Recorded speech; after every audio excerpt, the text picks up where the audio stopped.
masuk ke urin bag. Nanti yang melakukan tindakan ini siapa? Yang masang kateter, masang urin bag, masang irigasi dari dokter urunya. Kenapa? Ini akan dilakukan pemasangannya ketika prosedur operasi.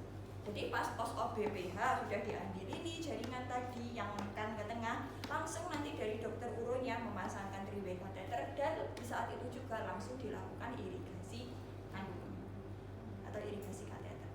Ya tujuannya apa? Kan saat itu juga darahnya sudah ngalir, berarti saat itu juga harus sudah dilakukan irigasi. Tugasnya perawat adalah untuk melanjutkan proses irigasi agar tidak ada sumbatan. Ya, oke. Posisinya nanti pasien sudah seperti ini. Bantu doain. Kemudian yang akan dicontohkan dulu adalah pemasangan irigasi kandung kemih yang intermiten. Alat yang diperlukan Ini bukan begitu bisa tapi dia.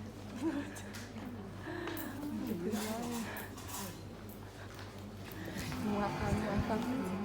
Alat yang diperlukan nanti klem, satu klem, kemudian handscoon,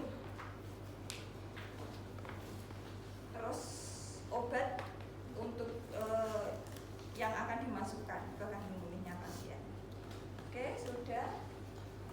Saya akan contohkan dari awal sampai akhir. Yang ada di SOP ini adalah yang, nah ini yang intermittent deh, yang ada fase tutup klem, buka klem, ajarkan cairan sebanyak yang diprogramkan, ini berarti yang intermittent. Oke. Campuran itu. Saya akan contohkan dari awal sampai akhir. Saya telah menyiapkan alat, saya telah cuci tangan, saya siap bertemu dengan pasien. Selamat pagi Pak. Saya perawat Adin, hari ini saya akan melakukan irigasi kandung kemih kepada Bapak. Ini prosedurnya adalah memasukkan obat ke dalam kandung kemih. Tujuannya adalah untuk mengobati infeksi pada kandung kemih Bapak. Waktunya tidak lama, nanti obat akan dipertahankan kurang lebih 30 menit. Ada yang ingin ditanyakan Bapak? Kalau tidak, saya lakukan sekarang deh. Terus yang pertama kita lakukan tutup tirai untuk menjaga privasi pasien, kemudian pakai handscoon. Tapi handscoon juga sih. Naikin. Iya tapi. Berikutnya Pak permisi nggih, saya buka. Kita lakukan palpasi kandung kemih terlebih dahulu untuk memastikan kandung kemihnya pasien kosong. Bisa nggak Bu pasien dengan kateter itu kandung kemihnya terisi? Bisa kalau selangnya nekuk. Dan banyak loh dek kasusnya pasiennya nggak nyaman perutnya, ternyata pas dicek ini kelumbuhan. Kalau nggak gitu nekuk, kecepit di sentral. Ya, permisi nggih Pak, kita lakukan palpasi kandung kemih. Normalnya terabu atau enggak kandung kemih? Enggak. Ya, normalnya dia akan letaknya itu kandung kemih itu di bawahnya ini loh, tulang kemaluan, os pubis. Tapi kalau dalam kondisi penuh dia akan bisa teraba. Oh ini tidak teraba nih Pak, berarti kondisinya kandung kemihnya kosong. Kita lihat urinnya juga bertambah. Baik Bapak, ini saya akan lakukan prosedur pemasukan obat. Ya, berikutnya obatnya kita masukkan sesuai dengan sediaannya. Biasanya pakai NaCl yang kecil itu loh dek. Terus antibiotiknya dimasukkan. Anggap aja ini sudah siap obatnya. Yang kita lakukan dulu adalah klem aliran keluar. Pak permisi nggih, ini aliran keluarnya saya klem dulu. Berarti yang saya klem yang mana? 1, 2, 3. 1. Kalau nggak ada klem di ruangan gimana Bu? Boleh pakai karet, boleh pakai kasa. Prinsipnya adalah hentikan aliran ke urin bag. Kemudian berikutnya Pak ini mulai saya masukkan dia obatnya. Kita masukkan obatnya ke kandung kemihnya pasien. Misalnya yang dimasukkan berapa ya? Anggap aja 50 cc gitu di oplosnya. Ya sudah, kita tunggu sampai 50 cc masuk, kita hentikan.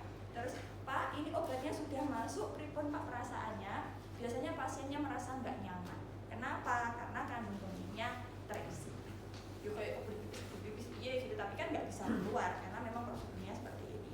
Baik Bapak, memang ini akan terasa sedikit tidak nyaman, tapi obatnya harus dipertahankan di dalam kandung kemih.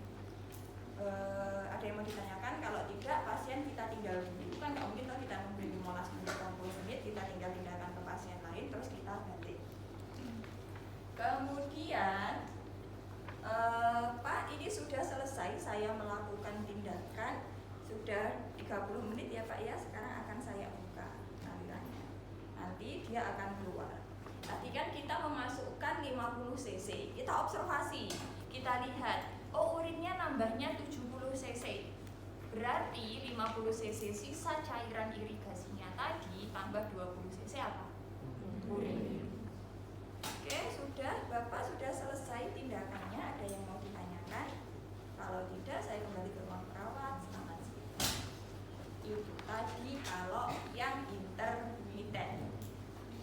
Ya, keperluannya apa? Misalnya ngasih obat.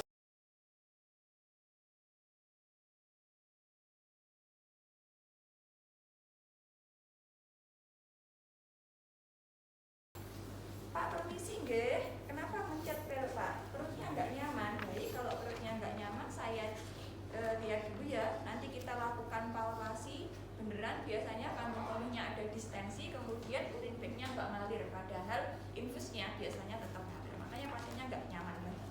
Kayak kebelet pipis tapi nggak bisa dikeluarkan. Nah, baik Pak, ini sepertinya macet irigasinya. Akan saya spuling dulu ya. Saya keluarkan jendalan darahnya. Yang pertama kita pasang underpad, tapi di rumah sakit pasti nggak ada. Kita biasanya ambil perlak gitu aja. Kemudian setelah kita pasang underpad, kita berusaha memasukkan cairan steril ke dalam squid. Caranya gimana? Kalau kalian nggak punya cuci steril, namanya dalam steril itu harus ada juga instrumen steril ya. Terus kita tingkatkan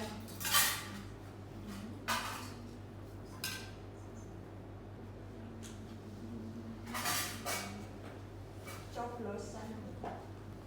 Ya, kita masukkan air steril ke cucing steril, atau kalau nggak ada, ya kalian ambilnya pakai squid, dicoblos terus digoreng gitu ya. Pokoknya jangan memasukkan cairan tidak steril ke kandung kemihnya pasien. Ya nggak usah ngide, Bu, susah ngambilnya, pakai air minum aja Bu, ambil aqua terus mau spuling, jangan. Ya. Kemudian kayak kalian spuling infus, pernah di rumah sakitnya spuling infus, infusnya macet, kemudian kalian disuruh spuling, dicoba spuling dulu deh. Nanti kalau bisa nggak usah ganti infus. Ini juga prinsipnya sama seperti itu. Ya, kita hentikan dulu alirannya karena kita sudah tahu dia macet. Kemudian kira-kira yang kita dorong yang mana? Ini apa ini? Macetnya di jalan masuk apa di jalan keluar? Di jalan keluar. Ya kan tadi masuk masih bisa. Pasiennya perutnya nggak nyaman, berarti yang macet itu di luar pas keluarnya. Sehingga kita tekuk dulu. Kenapa harus ditekuk? Ya nanti kalau apes tiba-tiba kita tarik terus ngocor, kok berarti ngempel ya. Kita tekuk, kemudian ya. Selanjutnya kita lakukan spuling, didorong. Anggap aja sudah masuk semua, terus ditarik. Nanti stosel-stoselnya cairan warna merah akan keluar. Selesai kita buang.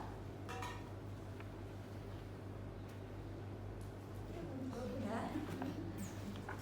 Kita ambil lagi, kita dorong lagi sampai masuk semua. Terus kita tarik lagi, kita buang. Nanti langsung kalau sudah mulai lancar itu kita tarik terus sampai stoselnya keluar. Udah, misalnya sudah dilakukan irigasi, pas ditarikan terakhir cuma warna pink, irigasi selesai, kita pasang lagi, terus kita alir sesuai dengan jumlah tetesannya. Misalnya waktunya 60 tetes per menit, berarti kan segini. Nah, kita masukkan dulu cairannya, terus kita observasi beneran udah lancar atau belum. Kalau belum lancar berarti masih ada sumbatan, kita ulangi spooling ya. Biasanya gini tuh diluskan dulu dan masuk cepet, terus ini nanti tuh langsung sur keluar lagi. Oke,